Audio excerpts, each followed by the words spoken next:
Okay, well, I think we may as well get started. Thanks everyone so much for joining. Today we are doing a webinar that's a guide to e-commerce accounting, and we've e-commerce accounting automation, and we've got A2X and QuickBooks. So I'll jump straight into the introductions. So on the call today, you've got two hosts. You've got me, so I'm Amy, I'm Product Marketing Manager at A2X. I've been at A2X a little over 3 years, and I'm really looking forward to doing this webinar with Intuit. So our other host today, we've got Matt, so I'll hand over to Matt to introduce himself. Yeah, I'm excited as well for the webinar today. My name is Matt, as you can see there. I've been with Intuit 20 plus years, have worked across product marketing, quite a few different areas, but very excited again about this partnership and really work with a lot of our partners to showcase the value in both the QuickBooks plus the partners product. And yeah, I think we have a great webinar in store for you today. Great. Okay, so before we dive into the content, I thought we'd just give some context as to the two platforms that are joining the call today. So obviously I mentioned before that I'm from A2X. So if you're not aware, A2X is an e-commerce accounting app. So it integrates between Amazon, eBay, Etsy, Walmart, Shopify, BigCommerce, and it posts entries into QuickBooks Online. So sellers reconcile their online payments. So I'll hand over to Matt to give a little bit of an overview of QuickBooks and Intuit. Yeah, so I think a lot of you are familiar with QuickBooks. We have a lot of different solutions for small to medium size and even mid-market sized businesses. Those range across, offerings like MailChimp, that's marketing for small and medium sized businesses. Things like, if you need additional capital, if you need to keep track of your finances, obviously QuickBooks, and then of course our tax products. And then, we have different levels, of course, obviously to meet businesses where they're at. If you're a brand new starting business, you may jump into Simple Start or Essentials. If you're a more seasoned business or fast growing business, plus advanced. Mid-market customers really tend to gravitate towards our advanced level. And, can QuickBooks though do everything? If we go to the next slide, while QuickBooks can do quite a bit, for your financial management, for tax prep, as it shows here, for some of the human capital management pieces like payroll, HR, time tracking. There's quite a bit we do, but we also know we can't do everything. And that's why we're really excited about this A2X partnership. As you think about maybe your e-tail business taking off, as you think about more and more customers shopping online, more and more channels that you can offer your products in, when it comes to accounting for all that, can start to get into some really manual processes. And so why we're so excited about our 750 different apps that integrate into QuickBooks Online and specifically A2X today is it really helps, again, as you sell online, to automate that process. As you need to get all that information into your reports instead of using Excel and other things, now it's talking to each other. It's automatically in there. Everything's accurate, up to date. And then this really helps free up employee time, free up investments, so that you can refocus those on more productive growth activities. So really what we want to talk to you about today is, again, as your business needs to get more complex, as you continue to grow, how can QuickBooks kind of as the foundation, and then some other well-placed apps like A2X, really give you customized tools to help grow and continue to grow with your business. So looking forward to the webinar today. So that's a really nice segue into what we're going to cover. So we'll start off by just sort of, I guess, setting the landscape. We're just going to look at e-commerce in general and what opportunities there are. And then from there, we'll look at the e-commerce accounting challenges. We'll highlight a few mistakes that we often see when it comes to e-commerce accounting. And then we'll really dive into what your integration options are, weighing through the pros and cons of each option. And then we'll give you some questions to consider if you're looking to make a decision and go with an integration option. We'll dive right into it. Awesome. So e-commerce in general went through a really large boom through COVID. A lot of sellers started selling online and a lot of people started purchasing things online. Although that growth has slowed over sort of more recent times, there is still a lot of opportunity in e-commerce accounting.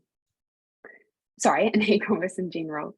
So by 2024, e-commerce is going to make up 22% of all retail sales, equating to $6.5 trillion. So although that growth has slowed, there's still a lot of opportunity in e-commerce.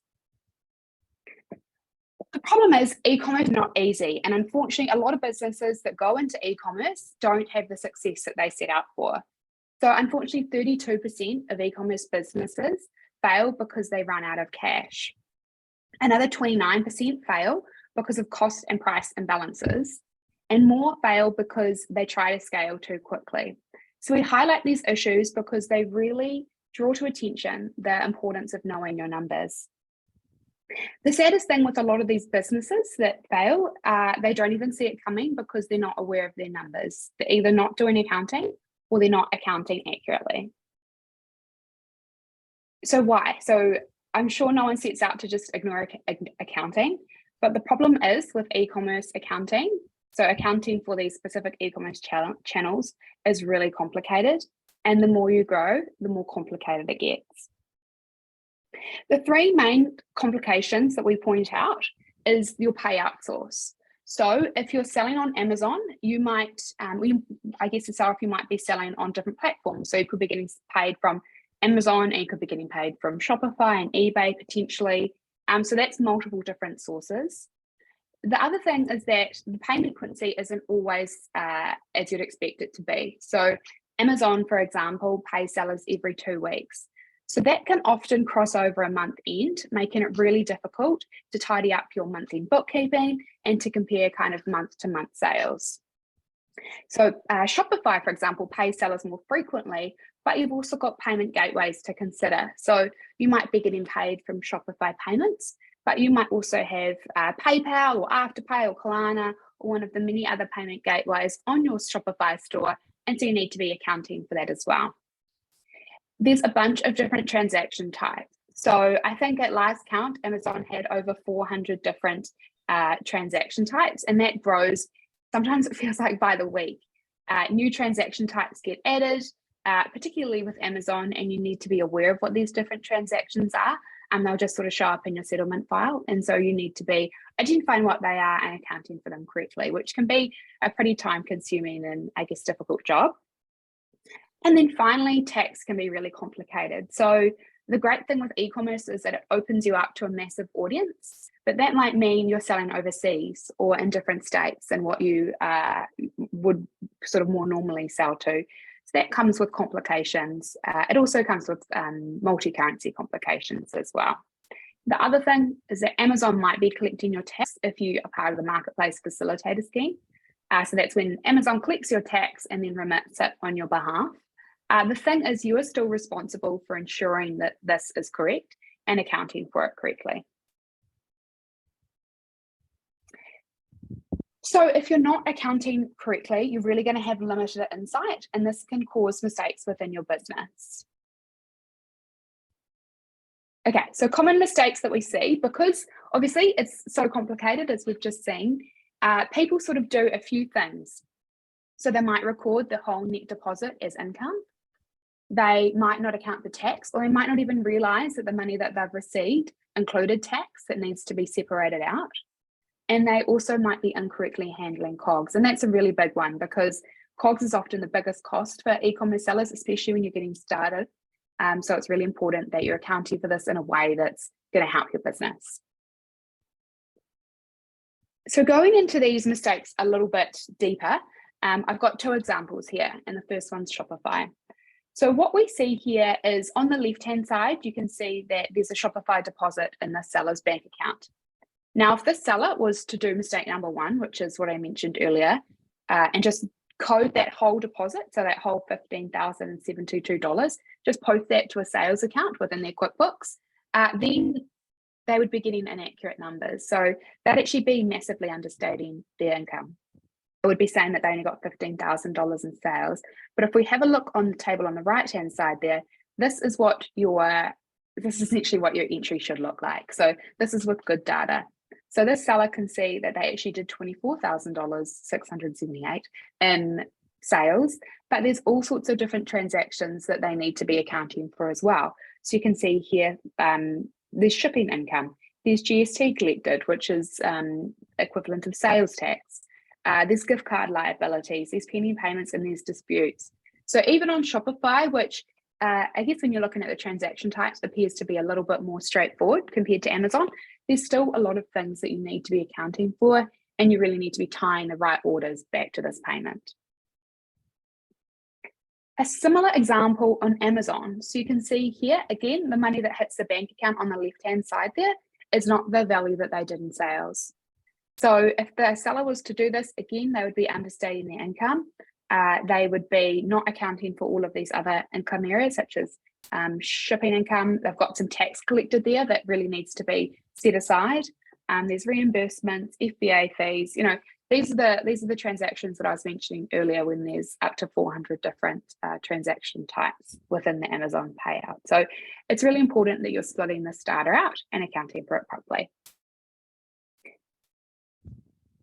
So the first mistake that I mentioned is recording the deposit as income.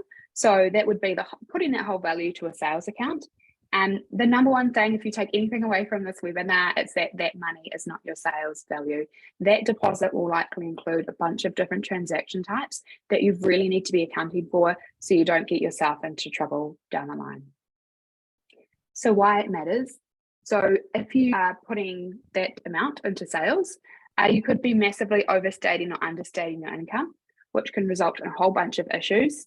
And I guess number one, it's going to be skewing your profit. So you might be going along thinking that things are going really well, and suddenly something's around the corner and you need to pay a big bill or a big tax bill, and you're massively going to get caught out.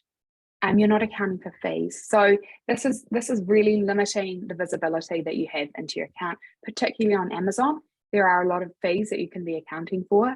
And if you might be going really well, orders might be increasing, but you're just not making any traction because you're not aware that, I don't know, a specific fee is going up, or it's not really giving you insight into where you can be trimming costs. You might run into some timing issues. So, for example, you might be seeing that 1 month was fantastic in sales and you can't figure out why. It might have been that Amazon actually paid you 3 times in that month, and then the month before and the month after is looking really bad because those might have only had 1 or 2 payouts. So you really need to be accounting for the transactions when they happened, so you get a fair month-to-month comparison and a better look into how your business is actually performing. And it might be easy to sit here and think, I'm not too worried about that. I'll worry about it down the track. Certainly hope with all these points I'm making, you're not thinking that, but it's forgivable to think that this is something you'll just have to worry about in the future. The problem is, if you come time to sell your business, if it comes time to sell your business, you will need to redo your books. Often opportunities come around and they have a short window, so something's out of the blue and you need to turn around your books pretty quickly. It's going to get very expensive and actually really time consuming if you need to go back over years and years and try and figure out what's been going on. Not only the cost and the effort of redoing it could be a massive headache, the fact that you don't know your numbers means that you might be massively undervaluing your business. So your business might be worth more than what you think it is. Or on the flip side of the coin, which would be even more unfortunate, you might be thinking that your business is doing a lot better than what it actually is. And so you might not be able to get the exit price that what you perhaps imagined.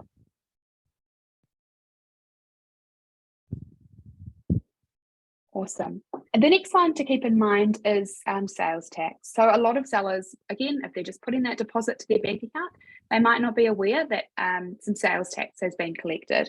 So this needs to be recorded as a liability. And so it's really important to be separating this out and making sure that it's coded for correctly. Why it matters. So I guess the main one being you might be spending money that's not yours. So if you are, again, coding all of this money to income and you think that things are going really well, even if Amazon has submitted your tax, it might be that it's only covered certain dates, or it might not be the full story. So you do need to be accounting for this and putting it to the side and making sure that you have real visibility into your tax. There's also a bunch of compliance issues that come from that. Obviously, if you're not correctly accounting for transactions, then your financials aren't going to be accurate, and massively you'll be skewing your profit margins.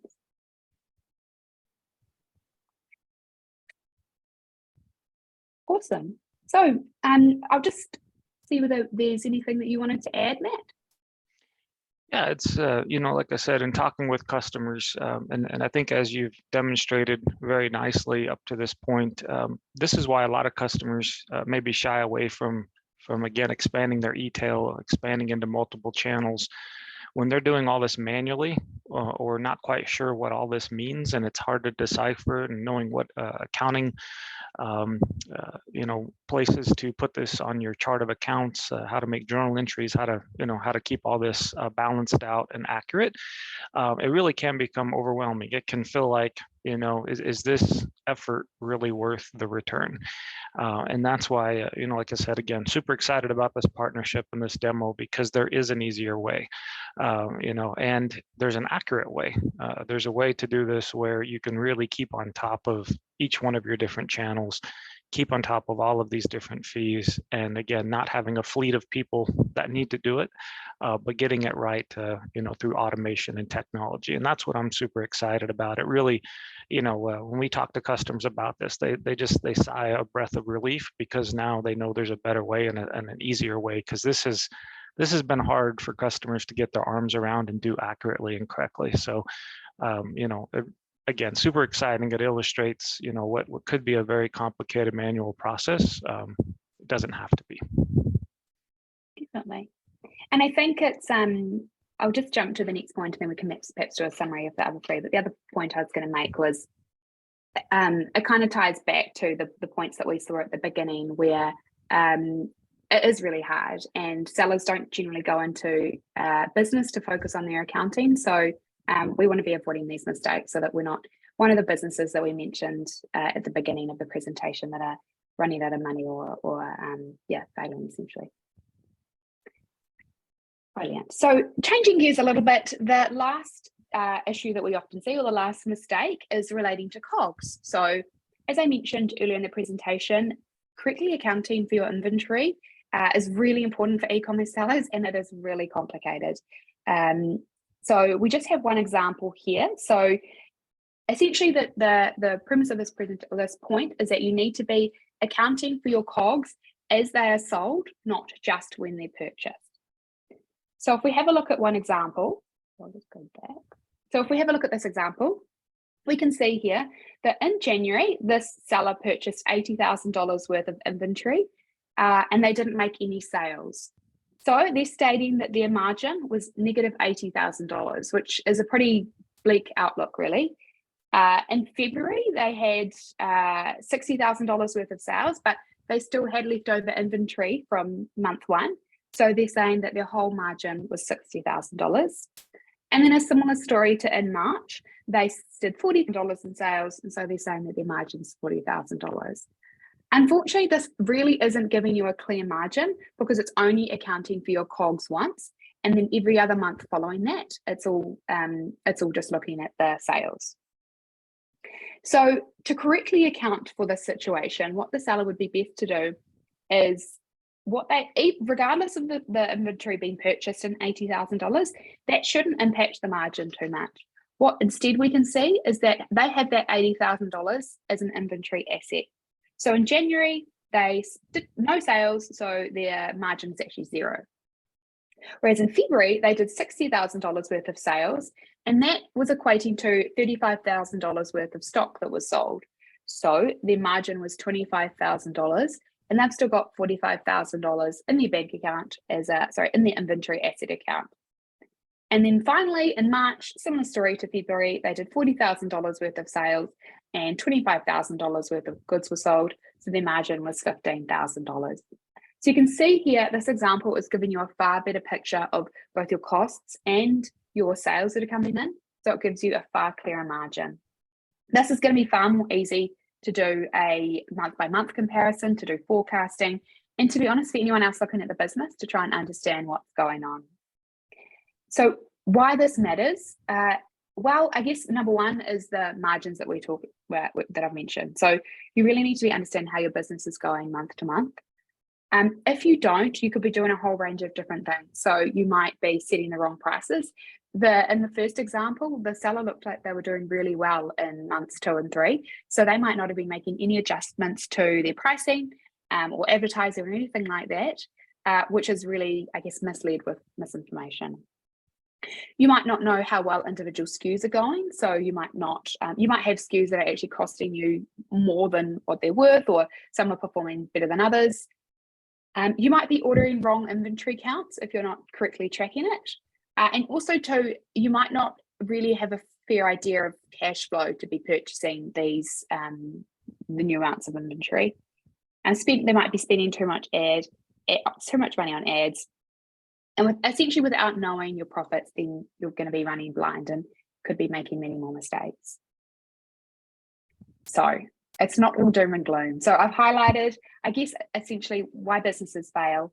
And now we might have a bit more of an understanding as to why that's the case. So not accounting for your e-commerce channels correctly and making common accounting mistakes. But I'm now going to run through some options that you have to integrate your e-commerce accounting channel with your, I'm now going to run through some options to integrate your e-commerce sales channel with an accounting platform. So what are your options? Number one, so I've included this here because it's an option and I know that a lot of sellers do it, but certainly this is not one that we would recommend. So number one is do nothing or code your entire payout to sales. So this was the example that I ran through with Amazon and Shopify. There are some to this paying for an integration solution and little time is required. So you're posting the entirety of that deposit to sales. That's a relatively easy job to do. However, there are a lot of cons. So as we've run through, you'll get inaccurate numbers. You might be overstating or understating your numbers, very little visibility. You could be paying the wrong amount of tax and it doesn't tie back to anything. So if you were asked to, I guess, give proof as to where these numbers came from, they won't tie back to your accounting, to your e-commerce channel, and you essentially have no audit trail.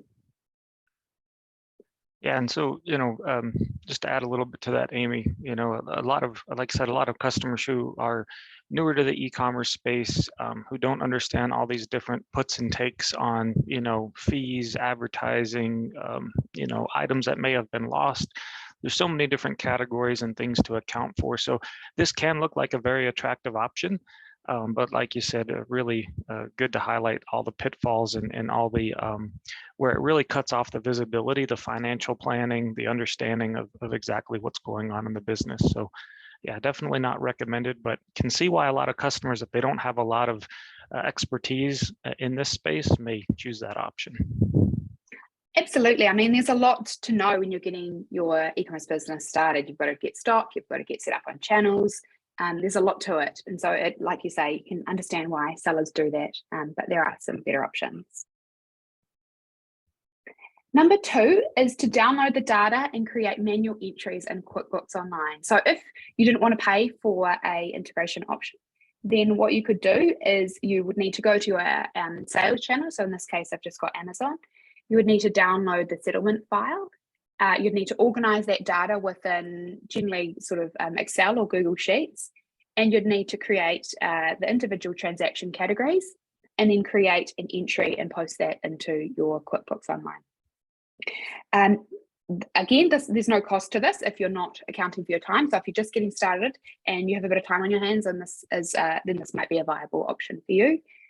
And then the other thing is it's entirely customizable because you are entering exactly the data that you want to enter. If you want to break it down a certain way, if you want to label your accounts in a certain way, you really have full control over how this entry goes in. On the flip side, there are some cons. So it is a lot of data to organize. So we actually saw an example this week, and I think there were 12 orders in one specific settlement file, and that had 80 lines of data. So as you can imagine, as that grows and scales and you're doing more than 12 orders, very quickly you can be dealing with a very large, complicated Excel files, which can be extremely difficult to try and organize. There are many different transaction types. So, and these are getting added to all the time. So like we've mentioned, Amazon has over 400 different transaction types and different types of fees and things that they add to your settlement file. You might have a format, but then the next time you go to do this process, the following 2 weeks, it might have all changed, and there might be new transactions that you need to try and identify, which when you're going through hundreds of lines of data in a spreadsheet can be really painful. You do need to account for the month-end crossover. So if you have, if for example, if I got paid today, I might have some sales in there from July and sales in there from August. So you need to be splitting out the transactions for when they occurred, which again, when you're dealing with a lot of data, can be complicated. You might have different payment sources. So if you're on Shopify, then you might also need to be accounting for your payment gateways. And so it become a really complicated process. So if you're a Shopify seller, you might be getting paid daily. So it becomes an easier but more frequent job, and you also need to be accounting for those payment gateways. It is really time consuming, and this is something we hear over and over. A lot of sellers will have done this process for a little while. It's something they dread each time they're paid, and it takes a lot of time, especially if a new transaction's been added and you're just spending time really trying to figure out why you can't get your spreadsheet to balance. It's very error prone. Unfortunately, when there's humans involved, errors can get made, especially if this is something you've spent a lot of time doing. You might just be wanting to get it into your accounting system pretty quickly, and that's when errors get made. And again, that's incredibly difficult to trace back. And then, like I mentioned before, it's really difficult to get it to balance. So you've got a deposit in your bank account, and that's what you're trying to, I guess, understand and break down. As we know, it's not safe. So to try and figure out what's making up the balance of that deposit, it can be really complicated. Yes. Sure. Can I add just a little bit to that, Amy? Of course. Yeah. So, and again, this, you may have started with method 1, understood you were missing a lot. Now you're trying method 2 because you're trying to get a better understanding of what's going on with your business. Or maybe you're an accounting professional, and so you understand all the debits and credits. You have the know-how. I would say this is more something our power users or our really sharp accountants who are used to all of this, they may use this method. But what's interesting is it really becomes an issue of scale. Again, if you're doing one channel and you're doing, like you said, a dozen orders a month, then okay, not the worst case scenario potentially, still time consuming. But again, as that business starts to scale, as you start to go across multiple channels, is this how you want to spend your time, or the money you pay an accounting professional? If you could free up that accounting professional's time and they could do other things for the business, maybe they can, again, help figure out other ways to save money and grow the business. So, yeah, not saying that this is not a viable option, because it is, but I would say it's more of a power user. It's more of an accountant. And again, once you start scaling, it really can impede the business going full scale into the e-commerce focus. If that's where the business, we've talked to so many businesses again through the pandemic and whatnot, started off and we're doing very little bit of volume, and now, I don't know about you, but myself, I love shopping online. I got used to it for 3 years, and that's just what I default to. So, it's not uncommon, even with a little bit of tapering off, to see their volume picking up more and more in these businesses. And again, that means the paperwork, the time, matching all this back picks up exponentially as well with this method. Absolutely, it's a really good point. And I mean, all of these options have their time and place. So it's just about finding the one that's best suited for your business. And we've got some questions at the end that will help you make that final decision. I can see we've had a couple of questions come through, and those are in relation to A2X. So I'll make sure I cover those when we go through the A2X option. And if I haven't covered them, we've got time for questions and answers at the end. So yeah, we'll definitely make sure those get answered. And if you have any questions as we're going, feel free to pop those in the Q&A. We're more than happy to answer those. Awesome. So integration option number 3 is to use a built-in tool such as the QuickBooks API connector. So you might not be aware, but there is a built-in tool within your QuickBooks that will create entries for you. So how it works is it's connected to Amazon, Shopify, and eBay. And it will connect to these platforms and bring in all the order data into QuickBooks. And it will create a range of different entries. So it will create a sales receipt, an expense entry, a refund entry, and a bank deposit. And it posts those against a clearing account to account for those transactions. So pros is that it is free. So that's a massive one. I will just flag that it's free to QuickBooks users within the US, and it is focused on that US market. Another pro with the tool is that it will create two accrual entries for you. So if your orders cover month end, then it will split them out. So for example, using my today example, if I got paid today, the orders would be split into July and August into the correct period. And there is order details. So that order information is brought into QuickBooks. So if you did need to look up a specific order, then you can do that all from within QuickBooks.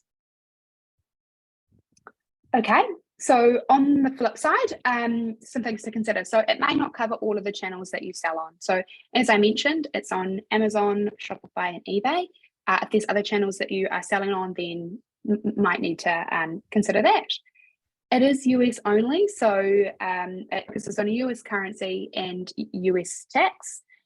It doesn't include payment gateways. So if you have a Shopify store and you have payment gateways on that store, so by payment gateways, I mean PayPal or Afterpay, then those transactions won't be included. There is limited customization, so it's a free tool and it will really well support sellers that just need to get their data in. But if you need any level of customization in terms of breaking down your sales in a certain way, it might be worth having a look at whether that is feasible. And then it may not link back to the sales channel. So in terms of having a report or linking back, that might be something you need to dive a little bit deeper into. And just to add a little bit there, Amy, where I see customers really benefit from this, this is an excellent option. If you're just getting started in e-commerce, you want to avoid some of the manual bookkeeping. It's a great way to get started, but very quickly what I'm hearing from customers is, they will start selling in UK, they will start selling internationally with a lot of the products that they buy. They need to start solving for currency conversion. They need to, again, hook up to multiple channels, maybe BigCommerce as well, or other things where they may have their own personal website. And so there's a lot that, this tool can do. But again, as you start to scale, as your complexity starts to grow a little bit, as you get international, that's why we're, again, as we said at the beginning, super excited about this partnership. There's a lot of tools we have, but we can't solve every scenario. And so as e-commerce businesses kind of go global, and that's becoming more and more common, customers looking, shopping across, something like an Amazon, it's very easy to sell across different geographies and your products and your items to have appeal across more than just the US market. So this has really stepped in and been a huge help for those businesses. Awesome. Yeah, definitely. And I think that's a really good tie-in. So the final solution is to use a payment reconciliation tool. So that's it's essentially using A2X. So how A2X is different, some of the other options that I've mentioned, is that rather than focusing on the order level detail, A2X is looking to reconcile that payment that has hit your bank account. So it will create a journal entry and it will be posted to QuickBooks, and that is going to match with the money that you've received in your bank account. It ties back to your sales channel. So within A2X is actually a report that matches the Shopify finance summary. So you can have your A2X finance summary and your Shopify finance summary and compare to make sure that everything's tying back. So I guess it's that added level of security that you know that your transactions are correctly being accounted for. It attaches a data file. So as I mentioned, individual orders aren't posted across to QuickBooks. It's a summary. However, we attach a file that includes all of the different order numbers. So because we're looking to reconcile that payout, we're not wanting to post over every single order. But if you ever needed to look up, for example, what a specific, when an order was paid, so if it related to a prior payment or one you've just received, then you can log in and have a look at the attached file, and it will include the order details there for you. That's mainly from a tracking perspective, and also it gives you an audit trail as well. A2X supports all currencies, countries, major sales channels. So as I've mentioned, we've got Amazon, Shopify, eBay, Etsy, Walmart, and BigCommerce. And it also has an option for payment gateways. So both on Shopify and on BigCommerce, you might have payment gateways on your site. A2X will pick up those transactions, and it has a way that you can account for those as well. The expert support team. So if you have a look at the reviews on A2X on the QuickBooks app marketplace, you will see that support is something that is called out all the time. And I think it is quite a point of difference with A2X. A lot of the team members have a background in e-commerce accounting. So they might have run an e-commerce store, or they might be an accountant or bookkeeper themselves. So when you talk to the team, they'll understand your questions. It's customizable. So this is what Matt was saying earlier. So if you're needing, I guess, to dive down a bit deeper, or to do your transactions, to post your transactions to QuickBooks in a certain way, A2X has options to break down your entries. This is a good example here. Actually, you can see that there's just Amazon sales in one line, but that could be split down by a different product type, or a SKU, depending on how you wanted to be accounting for those. And it also supports more complicated tax requirements. So if you're selling overseas, or you need to be splitting out your tax in a certain way, then A2X can support you with that. Cons. Okay, so it can take a little bit depth. So obviously with A2X is a posting into a real level of detail. So when you are getting set up on A2X, you do need to make sure that you are posting to the correct accounts, and the appropriate tax rates are being applied. That being said, there is an assisted setup. So you can come in and answer a few questions, and A2X will do the setup for you. However, we do always recommend that you get your settings checked by an accountant or bookkeeper, just to make sure that they're correct for your business. And then the other thing is it is a paid subscription. So depending on the number of orders that you're doing, and the number of sales channels that you're on, that will determine what your subscription cost is. It's just month by month. And we do have a trial, so you can try before you buy, and all the prices are listed on the website. So if you're interested, just jump on and you'll be able to see the price, what it will be now and what it will be in the future as you grow. So then finally, we've just got a little table here, because something that comes up all the time is, should I be using A2X or should I be using the QuickBooks Connector? And to be honest, the answer depends on what your business needs are. So it depends on the sales channels that you're on. If you're selling just on Amazon, then it might be a really good option for you to go with the QuickBooks Connector. But if you have those other channels, then it might be worth considering a more sort of comprehensive tool. If you have payment gateways, the other point that I would make here is a COGS entry. So A2X also sends over an entry that account COGS. If that's something that you aren't currently doing, then that could be worth considering within the A2X solution. Depending on the currency that you're using, so if you're just within the US, then the QuickBooks Connector might work really well. But if you need to support multiple currencies, then it could be worth considering A2X. Again, similar with taxes. So if you need to be able to break those down or calculate taxes on various transaction types, worth keeping that in mind. And then again, so as I mentioned before, if you're wanting to break down your sales or provide any level of customization, then that could be worth considering too.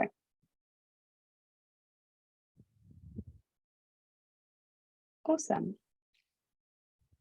Bonus option. So I added this one in here because it's to be honest, this is one that would recommend to sellers, and it's actually to use an e-commerce accounting professional. So you might not be aware, but there are accountants that specialize in e-commerce. So specialize in Amazon and Shopify. There are a lot of benefits to this. First of all, when you talk to them, they're going to be understanding the transactions that you're talking about. So when you go to them and talk about, Amazon payouts only being every 2 weeks, or FBA or tax, or any of those nuances that come with e-commerce, they're going to know, and they're also going to be able to make recommendations for you based on the size and complexity of your store. They're going to be working with you, so they are as invested in your growth as you are. So they're going to be working alongside you to make sure that you're making the right decisions. That is particularly important when it comes to things like cash flow. So we heard from one of our e-commerce accountant partners recently that they had a terrible time when they were sending stock to Amazon. It kept getting misplaced or lost. And so they needed to purchase additional stock while that lost stock was found. And so just making sure that they had the cash flow and the reserves to be able to do that. I just think the peace of mind of being able to go to someone and say, gosh, this has happened, what do you recommend that I do, is really valuable. Excuse me. They'll also be able to help you correctly account for your inventory. So as I mentioned, A2X has a COGS entry that they'll send through. That might work for your business, or they might recommend a various inventory management solution. And they will also be able to help you with complicated sales tax. Cons, so I might be a little biased, but I don't think there's any cons for working with an e-commerce accountant, especially if you're an e-commerce seller that's wanting to grow. But I guess the obvious one would be that when you're working with any accountant, there's a fee that's associated with that. To be honest, I've heard so many stories of accountants finding things for sellers that I have no doubt that the cost is well and truly worth it. Another example we had recently was one of our partners was working with a Shopify seller, and they were also on Amazon, and they were receiving the Amazon payouts, but they had Amazon Pay on their Shopify store, and they didn't actually realize that they weren't receiving those payouts. They thought it was included in the Amazon settlement. So when they started working with this e-commerce accountant, they were like, oh, hey, you've got Shopify payments. Where are these payments? And it turns out that they were owed, I think, tens of thousands of dollars. So things like that, when you just know what you're talking about, and I guess also just forecasting and tax and things like that. So I definitely recommend looking up an e-commerce accountant or bookkeeper. And we actually have a directory. So forgivable question to ask, where on earth would I find an e-commerce accountant? You can come to the A2X directory. All of these partners here are really well versed in A2X, so they will have done a certification and they've probably got multiple clients on using A2X. There's a really good filtering option, so you can come here and say, okay, I'm working specifically on Amazon in the US, and I am on, there's an option for your accounting system as well. So you could say just specifically on QuickBooks, and it will give you a few options. We also have a find me option. So if you aren't really sure what the best option is, then you can just submit a little form and we actually make a direct introduction for you. So this is a really highly visited place, and it's great for finding an e-commerce accountant. And then to wrap up, we've just got some questions that you could consider when choosing a solution. So to be honest, these questions could be used when choosing any software, but specifically here looking at e-commerce accounting integration options. So number one, is my time important to me, or is this something that I'm prepared to do manually? I think one of the most important ones is this going to support me as I grow and scale? It's all very well picking a solution now, but as you start to grow, things are going to pick up and you're going to get busier. We have so many people that come to us and they say, I didn't do anything and now I need to catch up, or I'm really stressed, or I don't know what bills are around the corner. So making sure that you're in a good position to scale is a really important consideration. Does it support my currency and tax requirements? So are you just selling on within one currency and relatively small or straightforward tax options, or are you going to need more complicated setting? Again, is this for now or is this in the future? What channels does it support? So what channels am I selling on now, or what channels might I go with in the future? I think a really important one is reviews. So if a lot of people now will do research before signing up for a product, which is obviously a really good idea. So have a look at both the reviews and who else is using the app. So you might find that, there might be another tool that you find online that looks really good, but it could be hugely complicated and only have sort of tech people that are using it. So have a look at not only the reviews, but who they're coming from. Is there product development? So can I see that this solution is working on improving? Again, with all of those different transaction types that I mentioned before with Amazon, you want to make sure that the product team is going to be picking those up. Is support available? So can I email someone? Can I have a web chat with someone? If that's something that you think is going to be required by you, then absolutely look into what support is available. What customization is there? So if you need to be drilling down and breaking your data out in a certain way, is that important to you, or is it not? Is it just get the data in there? And what will the price be as I grow? So all really good questions to consider when making your selection. Great. So all of these, or most of these integration options are assuming that you are going with cloud accounting options. So this is obviously a really valuable tool to go with. So what I'm going to do is pass over to Matt so that he can talk a little bit more about why cloud accounting is a great option for businesses. Yeah, so again, I think a lot of you are familiar with different online accounting options and some of the benefits that are brought with them. And again, coming through the 3 years of the pandemic, we saw the need to have the ability to access tools, access workflows, access talent pools of talent. Someone not just in your local town or city, but maybe a city away, a state away, halfway across the world. When you offboard all of your workflows from on-prem to the cloud, it really does open up a lot of flexibility. If you as a business owner are traveling to look at new items, if you're traveling to look at fulfillment centers and different things that you need to have access to, and you want to, as we've been mentioning, look at accurate cash flow, look at other reports, know where your business stands. Getting those workflows into the cloud can do quite a bit to make you much more mobile and unlock a lot of benefits for you. Another nice thing is the secure environment. A small business owner can only do so much for security. Let's face it. I mean, you can buy antivirus software and other things, but getting 256-bit encryption or getting dual authentication or redundant servers to back up your data. There's a lot of things when you sign up with a cloud platform, a lot of benefits that again could cost you really I won't say an unreasonable amount of money, but could be a huge expense, for you to do it with an on-prem solution to get something similar. So all that comes with your cloud-based accounting. And then the other thing is no downtime. Desktop programs are pretty well known for, there's maintenance releases, sometimes every month, at least once a quarter, then once a year, there's product releases. And when you do those system cutovers, you have downtime. There's time when you don't have access to your systems and tools. And so with a cloud-based tool, of course, you just log in. Anything new, anything that's changed, it's just, you log in and it's there. There's no downtime. So again, I know most people are familiar with this, but just as a foundation, quite a few different ways that QuickBooks Online or really any cloud-based accounting system can open up a lot of benefits for you as a business.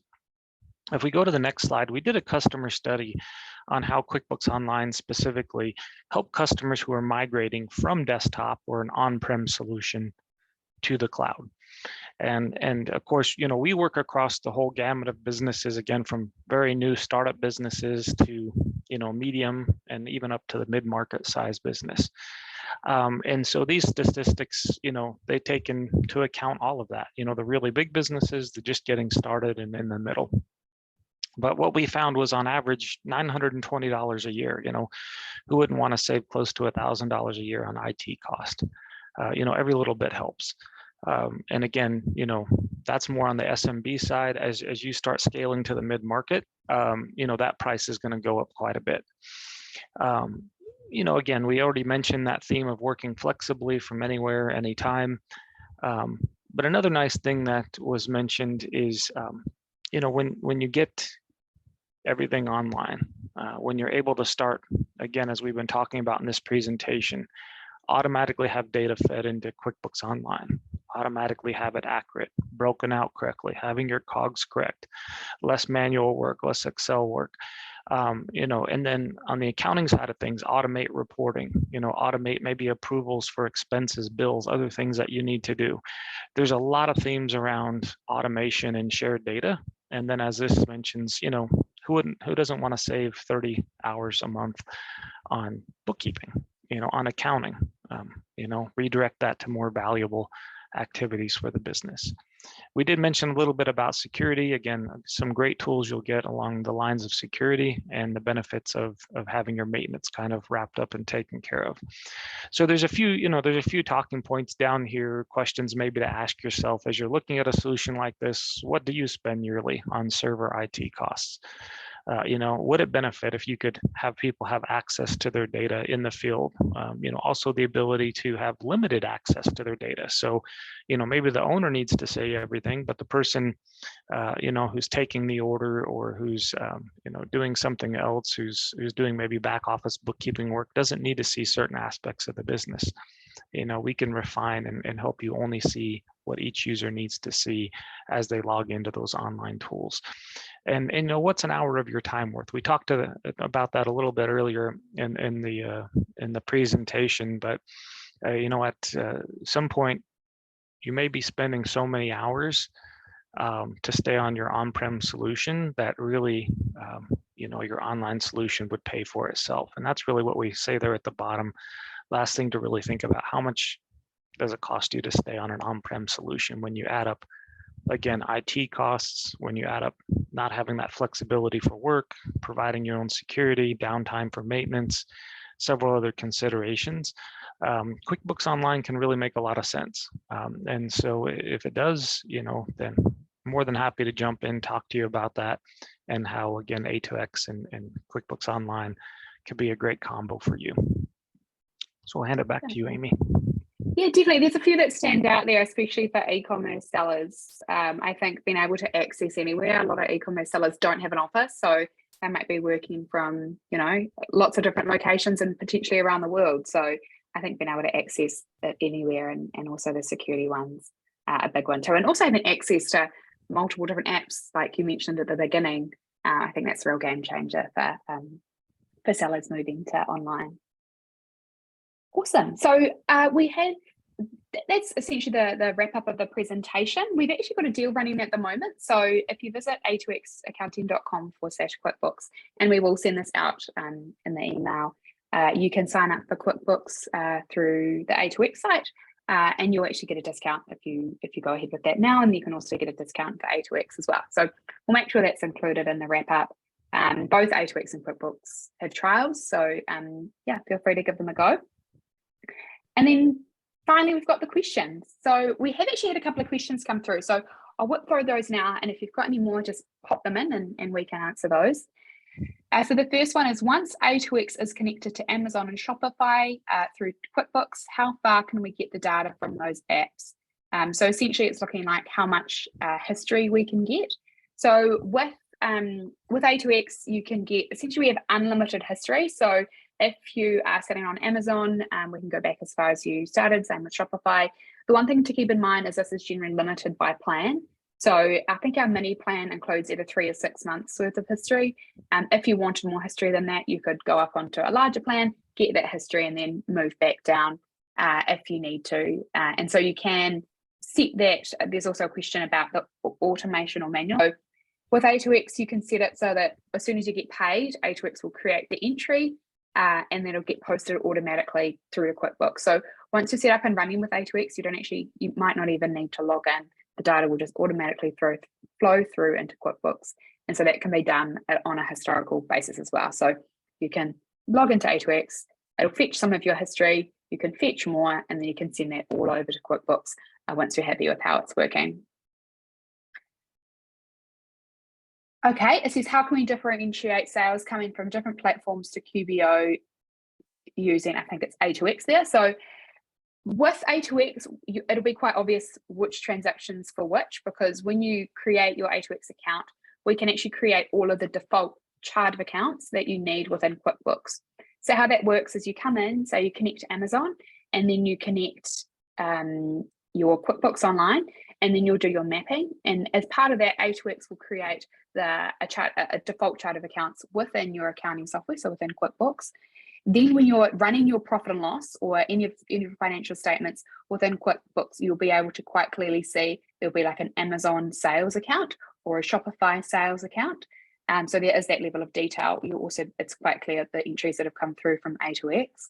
If you wanted more detail than that, you can actually turn on the tracking classes within A2X, and that means that you can add a class for each of your different transaction types. So for example, if you wanted to filter everything by Shopify or Amazon, then you can apply that within your settings in A2X. The next question is, when should a new business start with A2X? So probably a good point is to start with those questions and consider where you're looking to go and how you're looking to scale. I would suggest that you wait until you've got some orders coming through, so that you can kind of get the full benefit out of A2X. But we do have plans that are suited for smaller sellers. I think our smallest plan begins at anywhere between 0 to 200 orders. Like I say, I would recommend getting some orders, but the sooner the better, because once you're set up, it'll just sort of take care of itself. The other thing is that the plans are really flexible. So you might start on 200 orders per month, and then as you grow, A2X will just notify you when it's time to upgrade. You're not going to get cut off or anything like that. So, and equally too, if you have a big month and then come back down, the plans are really flexible. They just move with your business, and a lot of that is automated, so you don't have to worry about going in and changing it. So, yeah, once you've got some orders coming through, then yeah, go for it, get started. And then the next question there is, does this work with Facebook Marketplace transactions? So if they are coming through to your Shopify store, in most cases, that's how we pick them up. It comes through as like a payment gateway. Facebook can actually be a more complicated one in that there's not a lot of data within Shopify to sort of signal that this order has come through from Marketplace, but it is one that we see all the time. So I guess the short answer to that is yes, we will pick them up, and then best to work with our customer success team just to make sure. So how you'll see that is you'll come in, you'll see your Shopify payments, and then you might see your other payment gateways, and then there might be one that's like an unnamed gateway or something like that. If anything looks out of the ordinary, like I say, we've got an awesome support team that can help you with that, and a lot of really good support content. So yeah, I can see that a couple more questions have come through. How A2X calculates tax off different countries and states and marketplaces, it automatically calculates. Okay, so it depends on your accounting software and where you're selling and all sorts of things like that. The best thing you can do is come in, set up your account, and go through what we call our assisted mapping, which is where you answer a bunch of questions, and then A2X will actually map all your transactions for you. If you're using QuickBooks, in most cases, it will just apply an account, and there won't be a tax rate applied. And what that means is it'll split out the tax. So you'll see your sales, and then you'll see tax that's being collected. If you're selling in different states, it will, I don't know if it does specifically the states, but it definitely does the countries, and it will break down the transactions by those that were taxed and those that weren't taxed. So it gets really, I wouldn't say easy because there's so many transactions, but it becomes really clear which transactions taxed, which weren't. And then what happens is you post that through to a liability account within your QuickBooks. It might sound complicated. Once you get set up and running, it all kind of comes together. And the other thing that's definitely worth noting is that if you're using like the marketplace facilitator, so that essentially means when Amazon collects the tax on your behalf and remits it. I think it's in most of the states. I'm not sure if it's in all of the states within the US, but A2X will track that as well. So it will track both the tax that's being collected and whether that tax is being paid. So that gets really good because essentially you just want that to balance out to zero. If there is a balance there, then obviously there's something to look into. But yes, it will calculate the different countries and states. You can definitely jump in, have a look and see how the data works once you've gone through that assisted setup. Reach out to the customer success team if you've got any questions, or reach out to an e-commerce accountant. They might be able to support you. Some of them also do just a one-off A2X setup, so that could be an option as well. And then the next question is, I'm about to launch a new online business and have been incorporated for a few years already. Online store is built on Shopify platform, and I've already subscribed to QuickBooks Online. Wow, sounds like you're ready to go. So I'm guessing perhaps, I've just got to scroll down. So the question is, should I task A2X with mapping the chart of accounts in QuickBooks to start, even though I already have a chart of accounts? That's a really good question. So as I mentioned before, we can actually create the chart of accounts. So what Brian's asking is, does he need to set up, he's got his business and it's been for years. He's already got a chart of accounts within his QuickBooks Online. Does he need to create a new chart of accounts? So this is a great thing with A2X, is it will create the accounts for you. So you don't need to worry about going into QuickBooks and creating a sales account and creating a fees account. Once you go through that assisted setup, we will automatically create those accounts for you within your QuickBooks. You can choose to use your own accounts if you prefer. You would just create those in QuickBooks and then you can map those in A2X, but you don't need to worry about not having a tax liability account or anything like that, because we'll create the accounts that you need and then you'll see those within your QuickBooks, and it's really easy to find them because I think they're coded with A2X. So I think those are all of the questions. Awesome. Was there anything else you wanted to add, Matt? I see we've just hit the hour, so it's probably a good time to wrap up. No, yeah, the Q&A made it easy on me, but no, you answered all the questions beautifully. And yeah, if any more questions come up, we're here. We're happy to help as well. Definitely. Awesome. Well, thank you so much for your time. It's been great doing this webinar with you. By the look of all the questions, it sounds like it was really useful for people. And yeah, we'll send out the recording. But yeah, thanks so much, everyone, for joining, and have a great rest of your day. Thank you.